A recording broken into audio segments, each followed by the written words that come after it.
Hello વિદ્યાર્થી મિત્રો, કેમ છો? હું દર્શના પરમાર મારી ચેનલમાં તમારું સ્વાગત કરું છું. તમે જોઈ રહ્યા છો રાહદર્શ એજ્યુકેશન, જેમાં આજે આપણે ભણવાના છીએ ધોરણ 10 વિભાગ ડી. બરાબર, એમાં પ્રકરણ 13 કે જેમાં તમારે દાખલા નંબર 6 થી બાકી હતું એ. બરાબર, ચલો જોઈ લઈએ. અહીંયા મેં રકમ નથી લખી, પણ વાંચું છું રકમ. તમારી પાસે અસાઇનમેન્ટ હશે, એમાં તમે જોઈ શકો છો કે એક છોડના 40 પાંદડાઓની લંબાઈ ખૂબ જ નજીકના મિલીમીટર સુધી માપવામાં આવી અને મેળવેલ માહિતી નીચેના કોષ્ટકમાં દર્શાવી છે. હવે જો તમને જે કોષ્ટક આપેલું છે ને, એ કઈ રીતે છે ખબર? આ રીતે જો 118 થી 126 એ રીતે છે. પણ આ જે છે ને, આપણે વર્ગોને સતત બનાવવાના છે. વર્ગો સતત કઈ રીતે બનશે? તો કે આમાંથી 0.5 બાદ કરી નાખવાનો, આમાં એને આપણે એડ કરી દેવાના. એ રીતે મેં અહીં વર્ગ લખેલા છે. હવે આપણે એનો મેળવવાનો છે માહિતીનો મધ્યસ્થ. એના માટે અહીંયા આપણે કોની જરૂર પડશે? સંચય આવૃત્તિ. બરાબર, તો ચલો એના માટે આપણે સંચય આવૃત્તિ લખીએ. તો પહેલાની તો 3 જ થશે. બરાબર, એની પછી બીજાની લઈએ 8, 17, 29, 34, 38 અને 40. હવે તમને ખબર જ છે શું કરવાનું? 3 માં 8 નાખો, 5, 5 માં 9 નાખો, 17, 17 માં 12 નાખો, 29. એ રીતે આપણે દાખલો ગણ્યો છે. બરાબર, ચલો એની પછી હવે આપણે ઈ જોવાનું રહ્યું ને કે ભાઈ મધ્યસ્થ વર્ગ કયો છે. તો અહીંયા આપણે લખીએ ભાઈ, ચલો n બરાબર શું છે? 40 છે. તો n ના છેદમાં 2 બરાબર શું થાય? 40 ભાગ્યા 2 એટલે આવશે 20. 20મું અવલોકન જે છે એ ક્યાં સમાયેલું છે? આપણે એ જોઈ લઈએ. બરાબર, કે અહીં 20મું અવલોકન જે છે એ ક્યાં સમાયેલું છે? તો કે અહીંયા સમાયેલું છે. તો આ આપણો મધ્યસ્થ વર્ગ થઈ ગયો. બરાબર, તો શું લખીએ અહીંયા કે ભાઈ 20મું અવલોકન વર્ગ 144.5 થી 153.5 માં સમાયેલ હોવાથી તે મધ્યસ્થ વર્ગ છે. હવે આપણે લખીએ, ચલો મધ્યસ્થ વર્ગની અધસીમા એટલે કે L. મધ્યસ્થ વર્ગની અધઃ સીમા L બરાબર 144.5. ચલો એની પછી શું લખીએ આપણે? આવૃત્તિ, સંચય આવૃત્તિ, એવું બધું લખવાનું છે ને. લખીએ ચલો કે મધ્યસ્થ વર્ગની સંચય આવૃત્તિ કયા વર્ગની લેવાની હોય? આગળના વર્ગની સંચય આવૃત્તિ લેવાની હોય છે. આગળના વર્ગની સંચય આવૃત્તિ CF બરાબર 17. આગળના વર્ગને લઈએ એટલે 17 આવશે. એની પછી મધ્યસ્થ વર્ગની આવૃત્તિ, જેને આપણે કહીએ છીએ F. તો F બરાબર શું આવશે? અહીંયા છે 12. અને h એટલે શું થાય? વર્ગ લંબાઈ. તો વર્ગ લંબાઈ બરાબર કેટલાનો ગેપ દેખાય છે અહીં? તો કે 9 નો. એટલે આપણે લખીએ 9. ચલો એની પછી લખવાનું આપણે સૂત્ર કે m બરાબર L પ્લસ n ના છેદમાં 2 માઇનસ CF છેદમાં F ગુણ્યા h. સૌ પ્રથમ બધાની કિંમત લખી દઈએ. 144.5 પ્લસ 20 માઇનસ 17 છેદમાં 12 ગુણ્યા 9. 144.5 પ્લસ 20 માંથી 17 જાય, 3 વધ્યા. બરાબર, નીચે 12 ગુણ્યા 9. હવે 3 ચોક 12. તો 144.5 પ્લસ 9 ના છેદમાં આવ્યા 4. તો આપણે કરવું પડે એનો ભાગાકાર. તો 4 દુ 8, પોઈન્ટ લઈએ અને 0 લઈએ તો એ પાછા 4 દુ 8, હવે વધશે 2, પોઈન્ટ છે 0 લીધો, 4 પંચા 20, તો કેટલો જવાબ આવ્યો ન્યા 2.25, જે આપણે અહીંયા મૂકીએ. ચલો 144 પ્લસ 2.25. હવે 144.5માં 2.25 ને એડ કરી દઈએ તો 4 5 6 146.75. તો 146.75 તમારો જવાબ આવ્યો. હવે છેલ્લી લાઈન તમારે શું લખવાની છે? તો શું લખવાનું હતું તમારે કે પાંદડાઓની મધ્યસ્થ લંબાઈ 146.75 મિલી મળે. ઓકે, ચલો એની પછી દાખલા નંબર 7 અહીંયા છે. ચલો દાખલા નંબર 7 જોઈએ. તો એમાં શું કીધું છે? રકમ વાંચે કે નીચેની માહિતી પરથી મધ્યકની ગણતરી કરો. આ માહિતી જો મેં અહીંયા લખેલી છે. તો આપણે મધ્યક મેળવવા માટે અહીંયા મેળવી લઈએ xi, જેને આપણે કહીએ છીએ મધ્ય કિંમત. કઈ રીતે મળશે? આ બંનેનો સરવાળો છેદમાં 2, તો 499/2. હવે એ ભાગાકાર અઘરો પડે તો શું કરીએ? તો કે અહીંયા આપણે ઘડીક લખી દઈએ અહીંયા 300, તો 500/2 આવે ને, તો 250. પણ અહીંયા કેટલા છે? 1 ઓછા, એટલે અડધો ઓછા લઈ લઈએ તો કેટલો જવાબ આવે? 249.5. તો અહીંયા કેટલો આવશે? 349.5. જો હવે આ 2 ના આવડી ગયા એટલે બસ એ રિજેક્ટ કરી નાખવાનું. ચલો 449.5, 549.5, 649.5, 749.5 અને અહીંયા 849.5. ચલો એની પછી લઈએ અને આ સરવાળો કુલ આપ્યો થશે 600. અહીંયા હવે લઈએ આપણે યુઆઈ આપણે કોને કહીએ છીએ? કે વચ્ચેની જે કિંમત હોય તે. હવે અહીંયા વચ્ચેની કિંમત કઈ છે એ આપણે જોવાનું છે. તો આ જે છે અહીંયા 3, અહીંયા 3 આવે એટલે અહીંયા એ આ થાય તો 0, -1, -2, -3, +1, +2, +3. આ તમને ખબર જ છે. અહીંયા આવશે સિગ્મા FIUI, તો આ બંનેનો ગુણાકાર 3 તેરી 9, 61 દુ 122, 118 ગુણ્યા 1 118. આ બધાનો સરવાળો કરો તો 249 થાય. આ ગણતરીમાં દર્શાવવા નથી, આ સમજવા માટે જ છે. અહીંયા 0, 124, 151 દુ કેટલા થાય? 302, 2 તેરી 6. આ બધાનો સરવાળો કર્યો તો 434. આમાંથી આ બાદ કરો તો +185, કેમ કે આ પ્લસ હતા એટલા માટે. ચલો હવે આપણે જોઈ લઈએ આગળ. હવે તો કે ચલો કઈ કઈ વસ્તુ હવે તમારે મેળવવાનું શું છે? મધ્યક. તો મધ્યકનું સૂત્ર લખીએ. x બાર બરાબર a પ્લસ સિગ્મા FIUI છેદમાં સિગ્મા FI ગુણ્યા h. ચલો એની કિંમત કેટલી આપણે ધારી છે? 149.5. સિગ્મા FIUI કેટલા છે? 185. સિગ્મા FI 600 ગુણ્યા h. આ વચ્ચેનો ગેપ કેટલો છે તમે જોશો તો 200 થી 300, 300 થી 400 એ રીતે છે ને, એટલે ગેપ કેટલાનો થશે? 100. બરાબર. એની પછી ચલો આ 0 0 તો નીકળી ગયા. તો 549.5 પ્લસ 185/6. હવે તમે કરો આનો ભાગાકાર તો તમારો જવાબ આવશે 149.5 પ્લસ 30.83. હવે આ બંનેનો સરવાળો આ રીતે થાય. 149.5 પછી 30.83. ચલો અહીંયા 13 આવશે એટલે અહીંયા 10, 4 5 6 7 8.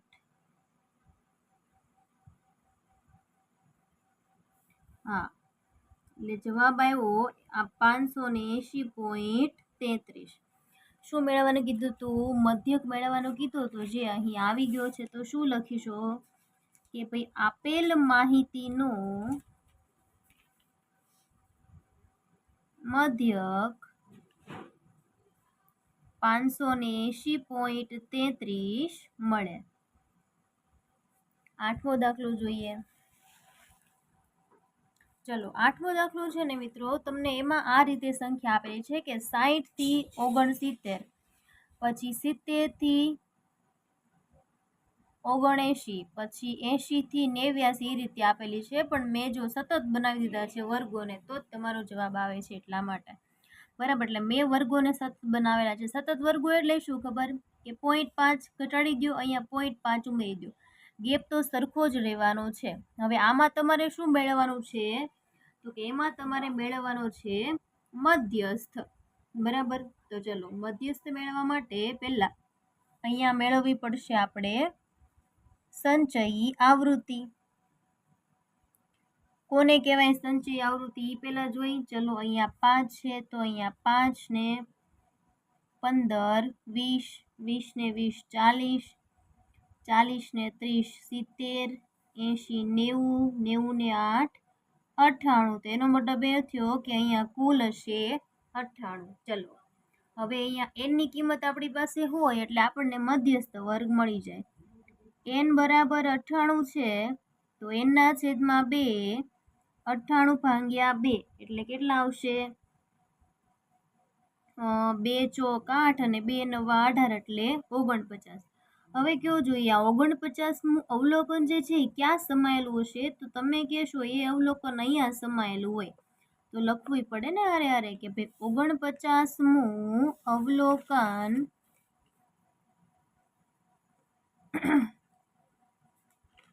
89.5 થી 99.5 વર્ગમાં સમાયેલ હોવાથી તે મધ્યસ્થ વર્ગ છે. તે આપણો શું થઈ ગયો? મધ્યસ્થ વર્ગ થઈ ગયો. બરાબર, તો ચલો એના માટે લખવાનું છે આપણે સૌથી પહેલા મધ્યસ્થ વર્ગની અધસીમા, જેને આપણે કહીએ છીએ L. શું આવશે? 89.5. ચલો એની પછી જોઈએ મધ્યસ્થ વર્ગની આગળના વર્ગની સંચયી આવૃત્તિ. મધ્યસ્થ વર્ગની આગળના વર્ગની સંચયી આવૃત્તિ.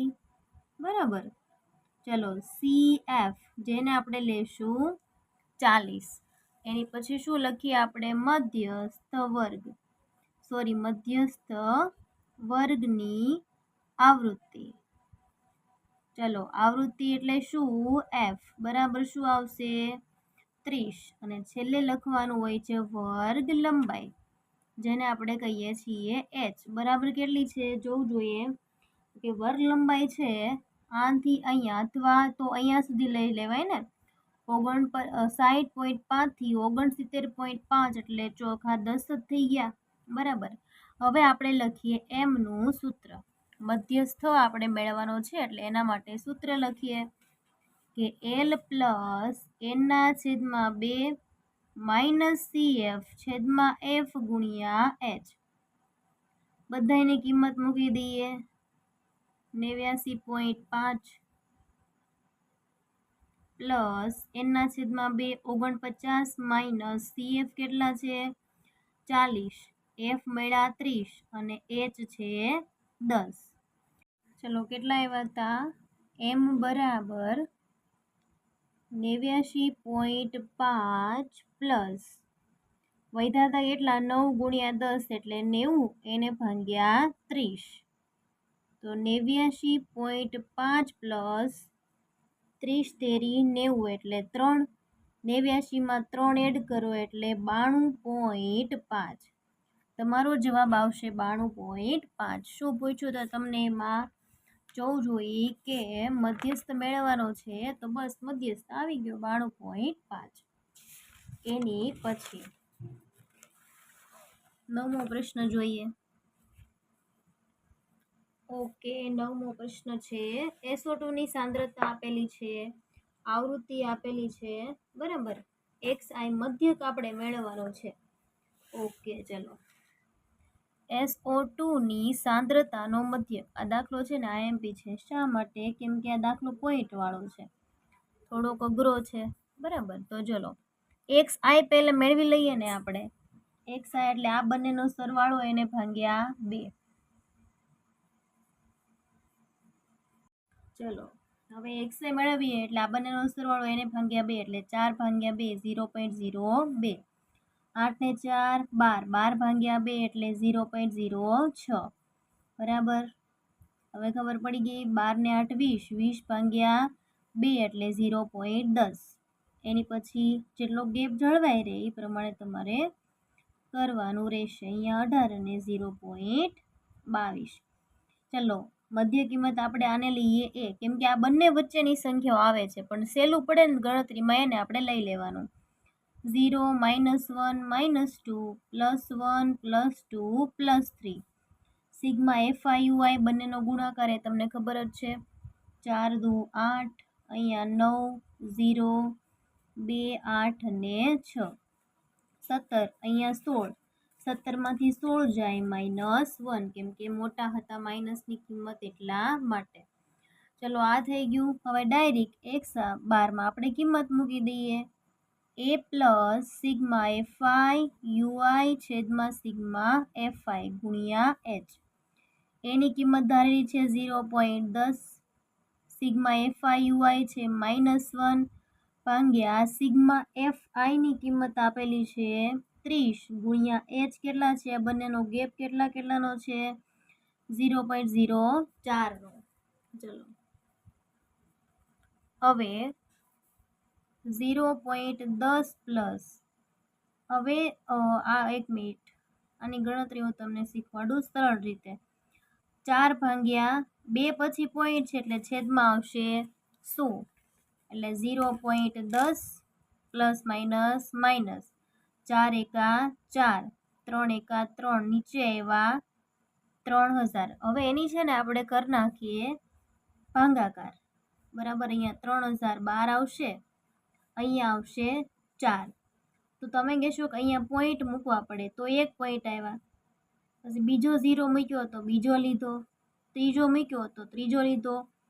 3000 એકા 3000, તો 0.001 જ લઈ લઈએ જોઈએ અહીંયા.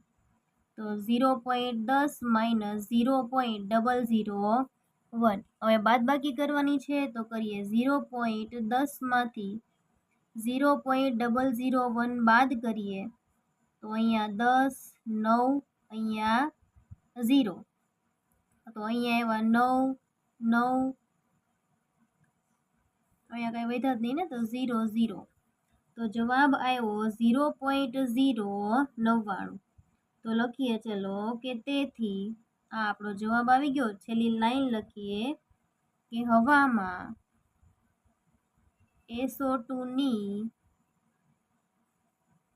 સાંદ્રતાનો મધ્યક 0.099 મળે. છેલ્લો દાખલો 10મો એટલે તમારું પ્રકરણ આ પૂરું, બરાબર. ચલો, દાખલા નંબર 10 એ કંઈક આવો આપેલો છે, જો આ રીતે. એમાં પણ તમને શું મેળવવાનું કીધું છે કે ભાઈ તમારે એમાં મેળવવાનું છે સંચય આવૃત્તિ.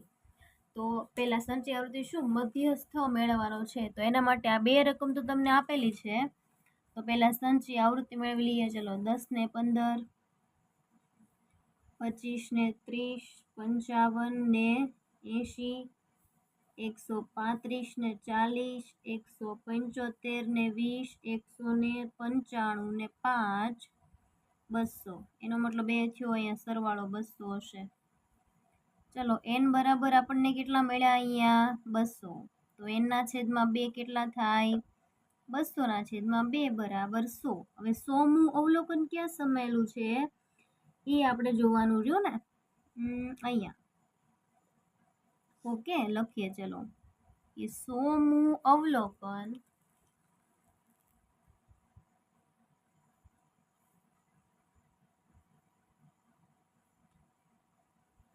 અવલોકન 15 થી 20 વર્ગમાં સમાયેલ છે, તેથી તે મધ્યસ્થ વર્ગ છે. રેડી? ચલો. મધ્યસ્થ વર્ગની અધઃ સીમા L બરાબર 15. એની પછી મધ્યસ્થ વર્ગની આગળના વર્ગની સંચયી આવૃત્તિ